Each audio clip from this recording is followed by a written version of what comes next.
Ayam topping atau ayam tolak pinggang Daeng Kio kini tengah digemari warga Goa, Sulawesi Selatan.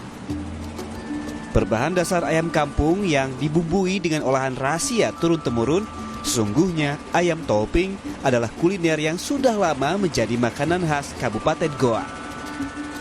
Ayam topping ini bentuk ayamnya memang seperti sedang bertolak pinggang. Sementara rasanya membuat pembeli yang pernah mencicipinya selalu ingin kembali. Ayam dengan bumbu rempah yang telah meresap, dibakar dan dibumbui kembali, disajikan dengan sambal dan nasi uduk hangat.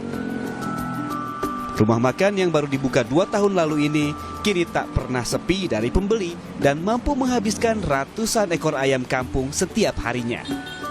Kalau ayam talapingnya itu dari Bontonompo. Oh, dari Goa memang? Iya. Khas Bontonompo memang. Oh, sudah lama memang? Sudah lama. Setiap ada acara-acara besar. Seperti acara sesajian begitu. Oh, pada zaman dulu ya? Pada zaman dulu. Oh, memang sering disajikan menu seperti ini? Pasti ada menu ayam talapinggangnya. Selain ayam topping, di rumah makan ini pun disajikan menu ayam kampung Palu Satulu. Ialah olahan ayam dicampurkan santan dengan buah kecapi, membuat rasanya segar di lidah.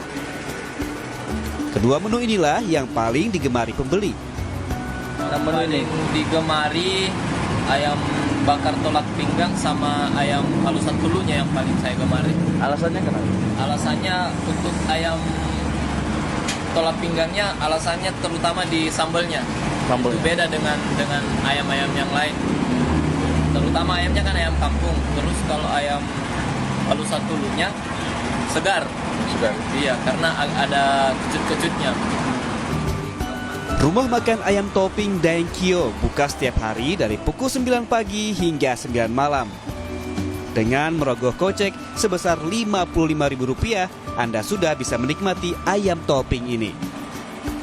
Aziz, Kompas TV, Kabupaten Goa, Sulawesi Selatan.